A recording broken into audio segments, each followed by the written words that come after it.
चलिए गाइस, तो मैं आज बात कर रहा हूँ यहाँ पे किसके बारे में, सबसे पहले कि जनरेशन ऑफ कंप्यूटर के बारे में। चलिए गाइस, तो यहाँ से समझते हैं। नंबर 1, तो सबसे पहले पढ़ेंगे फर्स्ट जनरेशन ऑफ कंप्यूटर, यानी कि पहली पीढ़ी।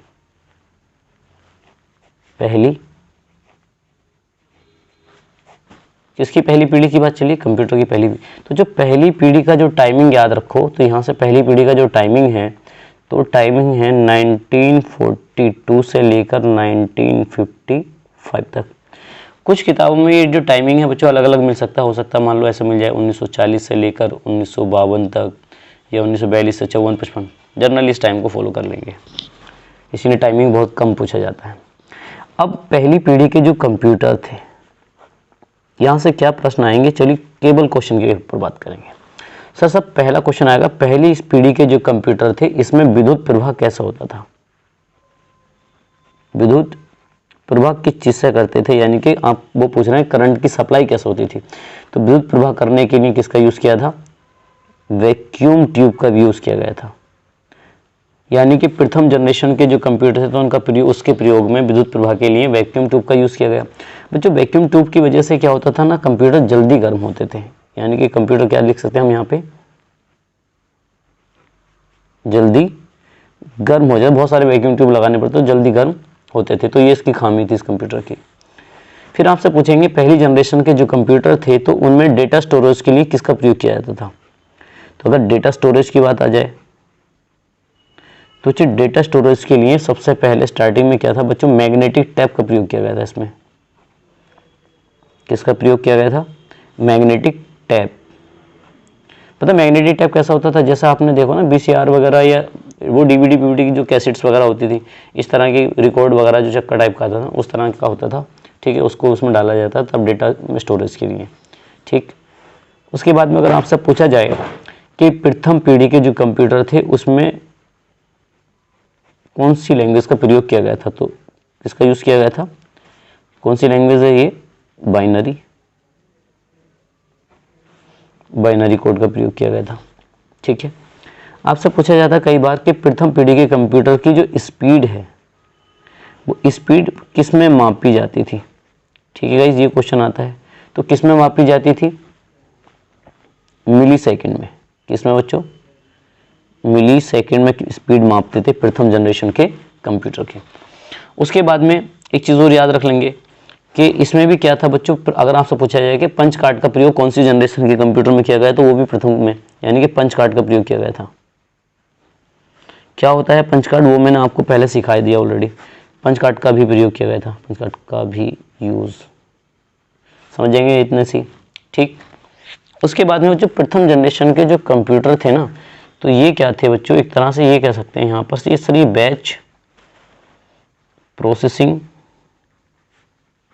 बैच प्रोसेसिंग ऑपरेटिंग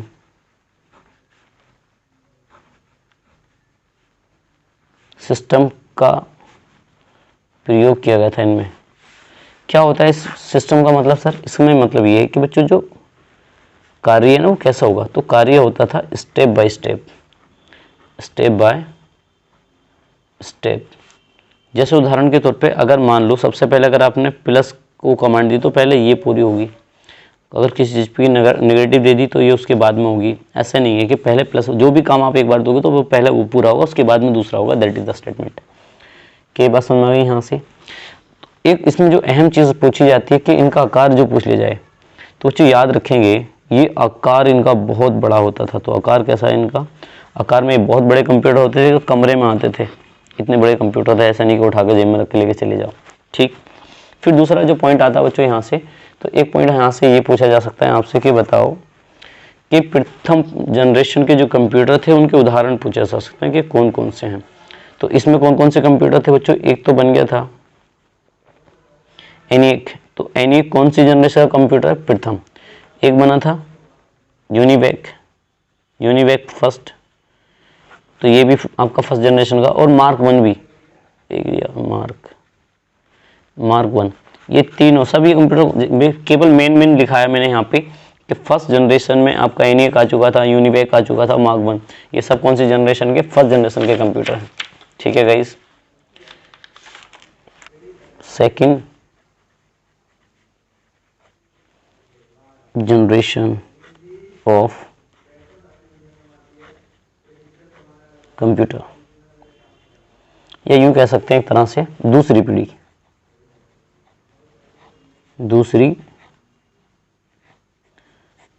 के कंप्यूटर। ठीक है गाइस, इनके टाइम में भी वही मैंने आपसे कहा कि इसमें भी कंट्रोवर्सी रहती है। जनरली आपको याद रख लो कि इनका जो टाइमिंग है 1956 से लेकर कब तक है बच्चों, 1964 तक है। अलग अलग टाइमिंग हो सकता है अलग अलग बुक्स में, लेकिन मेन टाइमिंग बच्चे यही है इसका।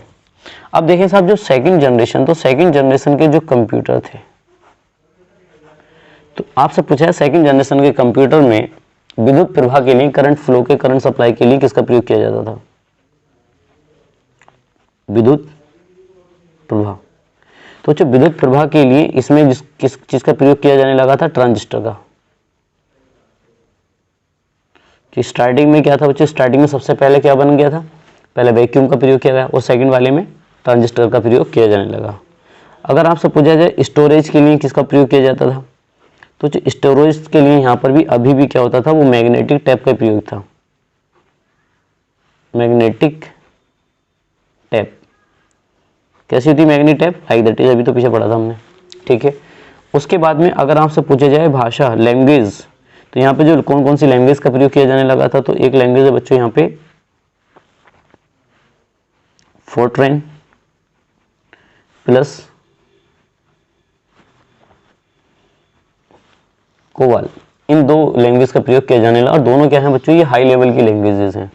ठीक है गाइस, आपको पता है इसकी फुल फॉर्म क्या होती है और इसकी फुल फॉर्म क्या होती है? चलिए मैं आपको पहले बताता हूँ कोवल की फुल फॉर्म। ठीक, तो इसकी फुल फॉर्म होती है, कई दफ़ा पूछा गया ये, कॉमन बिजनेस ओरिएंटेड लैंग्वेज। ठीक है गाइस, सेकंड थिंग्स, किसकी लैंग्वेज समझा रहा, मतलब फोर्ट्रेन का मतलब क्या? तो इसका मतलब इसकी फुल फॉर्म होती है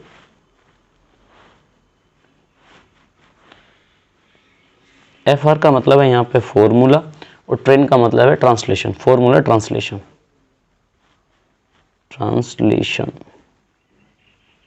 समझ जाएंगे यहाँ से। कई दफ़ा ये भी पूछा गया बच्चों कि ये जो लैंग्वेज है ना, ये किसके लिए, किस पर्पस के लिए यूज़ की गई है? तो अच्छा, ये जो लैंग्वेज थी ना, ये यूज़ की गई है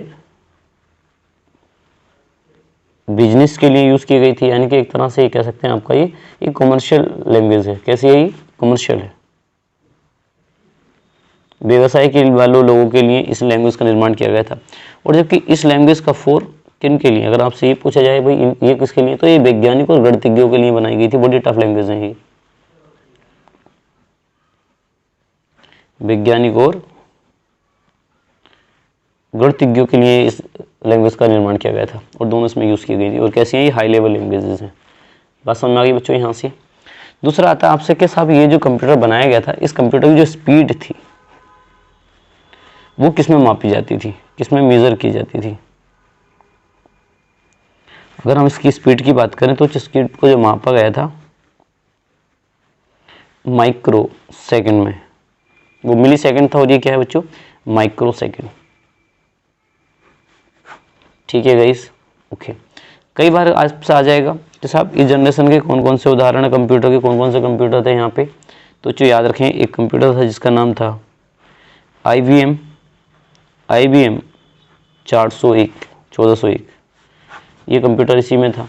एक और था बच्चों जिसका नाम था NCR 304, ये कंप्यूटर भी कौन सी जनरेशन का है? सेकंड जनरेशन का। और याद रखने बच्चों, ये वाला जो है ना, ये मेन फ्रेम कंप्यूटर। कैसा है ये? Main frame computer. किसको कहते हैं main frame computer? Sir main frame computer उनको कहते हैं जिसमें ज़्यादा से ज़्यादा डेटा क्या हो सकता है? स्टोर हो सकता हो। ठीक है, चलो, तो आपने सेकंड जनरेशन भी पढ़ लिया। अब मैं बात कर रहा हूँ किसकी बच्चों? थर्ड जनरेशन की।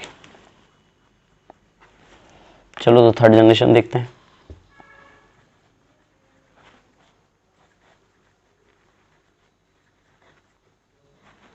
थर्ड जनरेशन ऑफ कंप्यूटर, ये तीसरी पीढ़ी की बात चल रही है।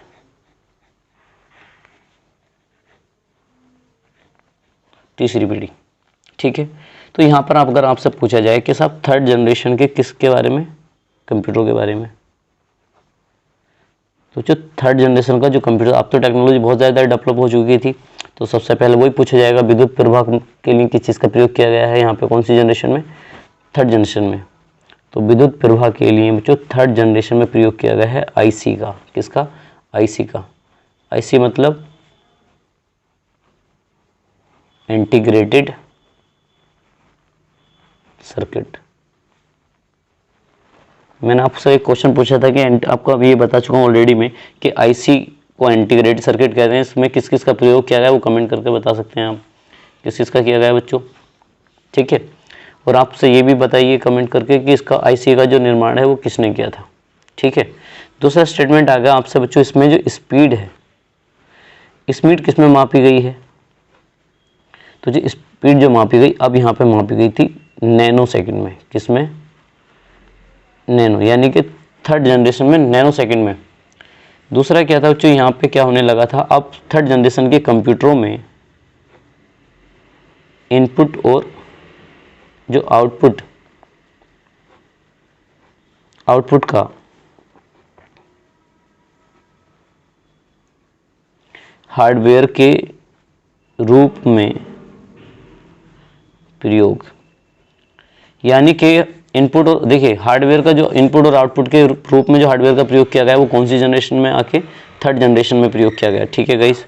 और इस जनरेशन के जो कंप्यूटर थे ना वो रियल टाइम ऑपरेटिंग सिस्टम के सिद्धांत पे काम करते थे, किस पे, तो याद रख लेंगे, रियल टाइम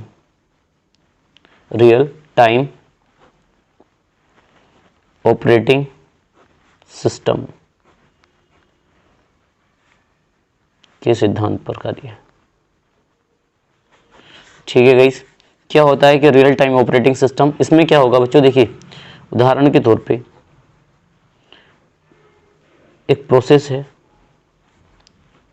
कोई काम मान लो हार्डवेयर का दे दिया आपने, कोई आपने कोडिंग दे दी, या फिर मान लो आप कोई कैलकुलेशन करते हैं। अब ध्यान से देखेंगे, किसी कंप्यूटर को प्रोसेस करने को जो वक्त लगता है कितना समय, 2 मिनट। जो हार्डवेयर का काम है, मान लो कोई आप प्रिंट वगैरह निकाल रहे हैं तो उसमें 3 मिनट का टाइम, कोई आप कोडिंग वगैरह आपने दी उसमें हो कितना समय लगता है कंप्यूटर को, 4 मिनट। और आपने जो कैलकुलेशन दी उस कैलकुलेशन को होने में कितना वक्त लगता है, 2 मिनट, ठीक। तो जो रियल टाइम ऑपरेटिंग सिस्टम होते हैं ना, ये 2 प्रकार के होते हैं।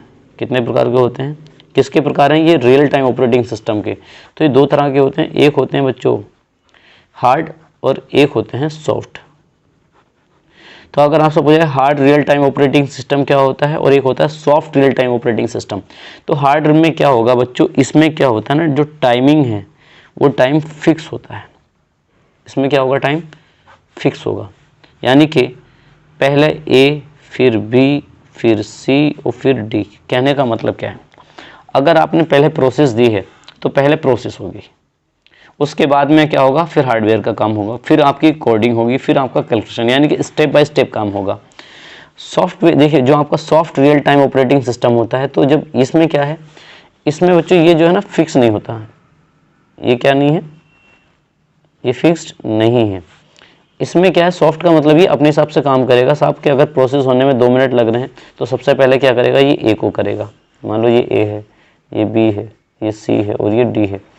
तो सॉफ्ट वाला क्या काम करता है, वो देखेगा वो किस में टफ है उसको हटाओ, से बाद में करूँगा, पहले इजी वाली कर लूँगा। तो पहले वो ए को करेगा, फिर वो किसको करेगा, डी को करेगा, डी के बाद में वो 3 वाले को करेगा यानी कि बी को करेगा, बी के बाद में फिर वो सी को करेगा, लाइक दैट इज। समझ में आई। तो कंप्यूटर इस सिद्धांत पर काम करते थे। आज तो ऐसा नहीं होता ना, आज की डेट में तो आप पीडीएफ डाउनलोड कर लो, गाने चला लीजिए, या आप एक साइड में स्क्रॉल करके मूवी भी देखते चलिए, तो सारे काम हो सकते हैं एक साथ में, ठीक है बच्चों। देन उसके बाद में यहाँ से जो क्वेश्चन आ सकता है बच्चों, ये क्वेश्चन आ सकता है कि बताओ आपकी जो थर्ड जनरेशन है, थर्ड जनरेशन के कौन कौन से कंप्यूटर थे। तो थर्ड जनरेशन के कंप्यूटर को उदाहरण थे, एक तो IBM 360 था, क्योंकि सब काम कर सकता था, इसीलिए उन्होंने 360 नाम रख दिया। एक इसमें था बच्चों PDP 8, ये भी थर्ड जनरेशन का कंप्यूटर है। एक था आपका PDP-11। तो ये तीनों कंप्यूटर फर्स्ट जनरेशन के, और याद रखना इसके बारे में क्वेश्चन आता है। ये पहला मिनी कंप्यूटर है, पहला मिनी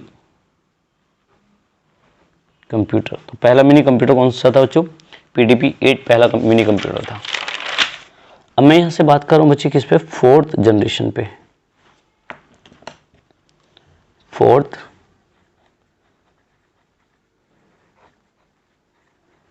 जनरेशन ऑफ कंप्यूटर, यानी कि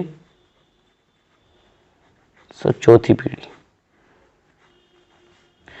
अब बच्चों अगर आप चौथी पीढ़ी के कंप्यूटर के बारे में बात करेंगे तो चौथी पीढ़ी का जो टाइमिंग था, तो ये याद रख लो बच्चों 1975 से लेकर आपका 1989 तक था।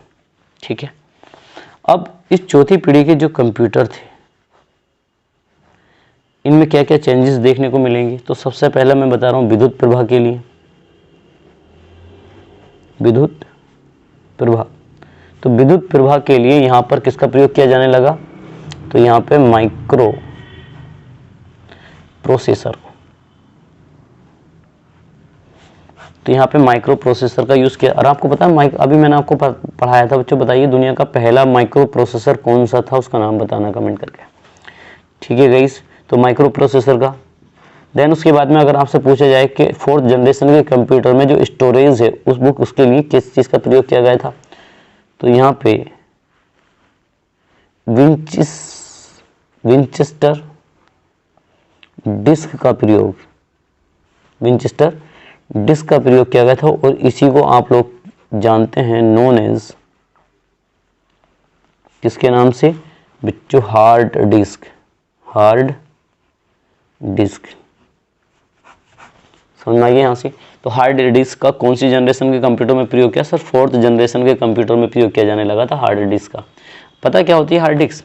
जो हार्ड डिस्क क्या है कि सर ये एक आपका एक तरह से कह देंगे ये परमानेंट मेमोरी है, यानी कि ये आपका स्थायी स्टोरेज है, स्थायी स्टोरेज है ये। समझ में आ गया यहाँ से? चलिए, और एक चीज़ और याद रख लो, पता है हार्ड डिस्क क्या होती है? ये नॉन वोलेटाइल होती है। क्या होती है? Non volatile. Sir non volatile का मतलब क्या है बच्चों? नॉन वोलेटाइल का मतलब ये है कि अगर लाइट नहीं होगी तब भी डेटा क्या होगा? सेफ होगा। यानी कैसे लिख सकते हैं हम यहाँ पे कि सर विदाउट लाइट भी डेटा कैसा रहता है? सेफ रहता है। समझेंगे ना यहाँ से? चलिए नेक्स्ट समझा रहा हूँ इस चीज़ से संबंधित। ये जो कंप्यूटर थे फोर्थ जनरेशन के, तो फोर्थ जनरेशन के जो कंप्यूटर थे ये मल्टीमीडिया कंप्यूटर थे। कैसे कंप्यूटर थे?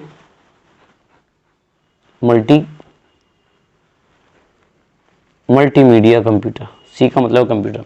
सर मल्टीमीडिया कैसे होते हैं बच्चों? ऐसा लो, अर्थात देखिए ये ऐसे कंप्यूटर्स थे मल्टीमीडिया कंप्यूटर्स कि आप क्या काम कर सकते थे बच्चों? एक साथ कई कार्य किए जा सकते थे। मल्टीमीडिया का मतलब है एक साथ में कई काम। जैसे उदाहरण के तौर पे आप क्या काम कर सकते हैं? सॉन्ग प्ले कर सकते थे, यानी कि एक साथ में गाने चला रखे हैं आपने।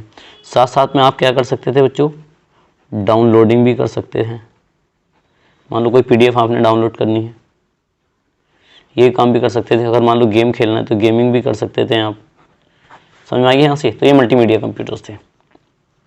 दूसरा स्टेटमेंट याद रखें, इन्हीं कंप्यूटर में क्या किया गया था बच्चों? GUI का प्रयोग भी किया गया। ठीक, क्या होती है GUI? इसकी फुल फॉर्म होती है बच्चों ग्राफिकल यूजर इंटरफेस। देखिए ग्राफिकल यूजर इंटरफेस का मतलब, जैसे आप कई बार कंप्यूटर में देखते हैं, जैसे मान लीजिए आपने सॉन्ग चलाने हैं तो सॉन्ग के लिए एक आइकन है। सॉन्ग के लिए भी क्या बना दिया है उन्होंने? एक इस तरह से कोई आइकन मिलेगा जैसे आपको देखने को, जब गाने चलते हैं तो इस तरह का सिंबल नहीं आता। जैसे मान लीजिए कॉलिंग करनी है तो बच्चों कॉलिंग का भी एक आइकन मिलेगा आपको। किस तरीके से? कुछ ऐसा कुछ आइकन मिल जाएगा, सी बन रहा होगा उस पर कॉलिंग इस तरफ से। तो इनका प्रयोग किया जाने लगा कंप्यूटर्स में। साथ साथ में क्या होने लगा बच्चों? ये जो कंप्यूटर थे, इन कंप्यूटर में आप इलेक्ट्रॉनिक फंड ट्रांसफर कर सकते थे। Electronic fund transfer. अब सर इलेक्ट्रॉनिक फंड ट्रांसफर का मतलब, उदाहरण का मतलब ये है बच्चों, इसको समझ लो कि आप कि ऑनलाइन मनी क्या कर सकते थे, ट्रांसफर, यानी कि आप ऑनलाइन पैसे भेज सकते हैं। ठीक है, फिर आपसे पूछ लिया जाएगा कि बताओ इस जनरेशन के कौन कौन से कंप्यूटर थे। तो इस जनरेशन के अगर हम कंप्यूटर के उदाहरण पे मैं बात करूं तो बच्चे इस जनरेशन के एक तो था आपका IBM 431 IBM, हाँ ठीक, एक तो वो हो गया बच्चों, ये भी इसी का उदाहरण है। एप्पल वाले जो आए थे ना, वो भी कंप्यूटर लैपटॉप वगैरह आपका सब कंप्यूटर इसी जनरेशन में आए थे। ठीक है गाइस, ये भी कौन सी जनरेशन में आए, 4th जनरेशन में आए थे। ठीक, और एक आपका था, इसका उदाहरण दे लेंगे हम बच्चे यहाँ पे, DEC 10। ठीक है, डिजिटल इक्विपमेंट्स कॉर्पोरेशंस। तो ये आपने कौन सा पढ़ लिया बच्चों यहाँ पे, ये पढ़ा 4th जनरेशन का। अब मैं बात कर रहा हूँ किस पे बच्चों यहाँ पे, आगे चल के अब हम बात करेंगे सर 5th जनरेशन के कंप्यूटर्स पे।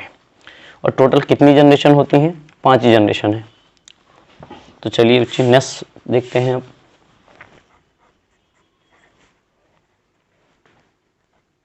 Fifth generation of computer. तो 5th जनरेशन ऑफ कंप्यूटर का मतलब 5वीं पीढ़ी,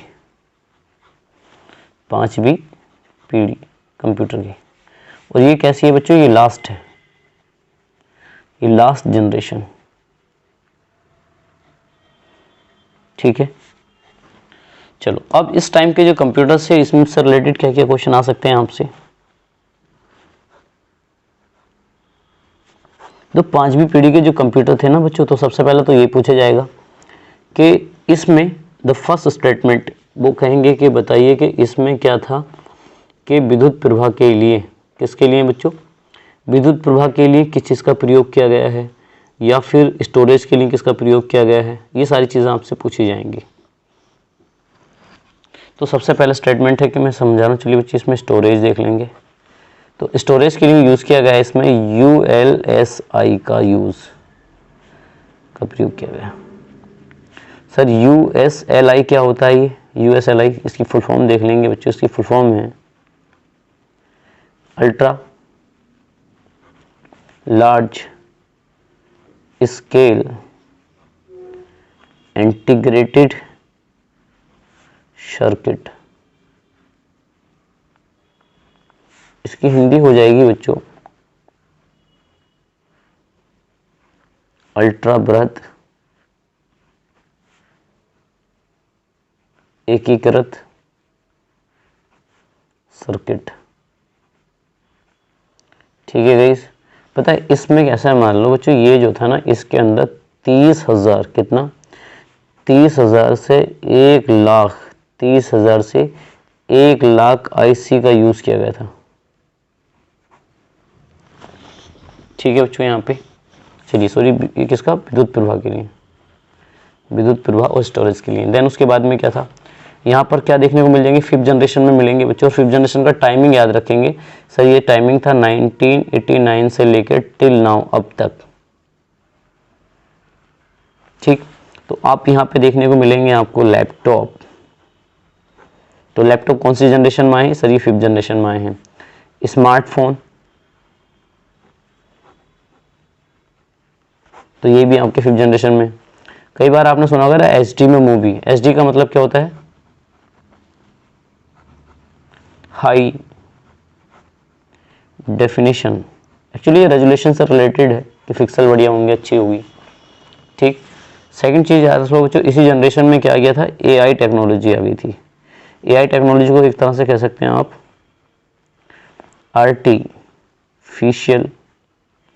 आर्टिफिशियल इंटेलिजेंस, यानी कि कृत्रिम बुद्धिमत्ता कहेंगे इंटेलिजेंस को, बुद्धिमत्ता, इसका प्रयोग होने लगा था का विकास। अब आप पूछेंगे कि गुरुजी के ये जो AI है, आर्टिफिशियल जो इंटेलिजेंस है, इसका मतलब क्या है। इसका बच्चे उसमें आप उदाहरण देख लो कि इसी 5th जनरेशन में क्या आ गया था, रोबोट, आपका रोबोट टेक्नोलॉजी आ गया, रोबोट। रोबोट आ गए। उसके बाद में जैसे स्वचालित सीढ़ियाँ, आपने कभी मेट्रो स्टेशन वगैरह पे देखी होंगी या कोई किसी मॉल में, या स्वचालित दरवाजे आ गए। तो ये सब क्या है, तो ये सब है बच्चों आपका आर्टिफिशियल आपका इंटेलिजेंसेस है। उसके बाद में जैसे उदाहरण के तौर पे जैसे एप्पल जो फ़ोन है, कौन सा फ़ोन, एप्पल के अंदर क्या होती है बच्चों, आपने देखा होगा शीरी होती है, आप उसे जो भी कहेंगे वो काम करके दे देगी ऑटोमेटिक सिस्टम से। जैसे एप्पल में शीरी होती है उसी तरह से आपको पता प्रश्न पूछा जाता है, बताइए माइक्रोसॉफ्ट के अंदर क्या होता है, माइक्रोसॉफ्ट। तो माइक्रोसॉफ्ट की जो सीरी है उसको किस नाम से जानते हैं आप, कोर्टाना के नाम से जानते हैं। किसके नाम से, ये भी क्वेश्चन आया था, कोर्टाना। या फिर आपने देखा होगा गूगल असिस्टेंट, ठीक है गाइस। ये क्या काम कर लेते हैं बच्चों, ये आपकी स्पीच रिकग्नाइज, बोली को पहचान लेते हैं, यानी कि बोली को पहचानने वाली टेक्नोलॉजी, बोली को पहचान, ठीक है गाइस। तो कौन सी जनरेशन में आई थी, 5th जनरेशन में आई थी, ठीक है। और 5th जनरेशन में आपको ये सारी चीज़ें मिल जाएंगी, जितने भी प्रेजेंट में आप जो भी चलाते हैं वो 5th जनरेशन की चीज़ें आपको सामने रहती हैं। समझ में आ गई बच्चों यहाँ से। चलिए, तो ये आपने देखा 5 जनरेशंस। अब मैं यहाँ से बताने वाला हूँ कि केबल वेव मतलब कुछ तथ्य, जैसे भारत का पहला कंप्यूटर कौन सा था, इस तरह की चीज़ें, ठीक है। चलो, तो आगे बात करेंगे अब हम।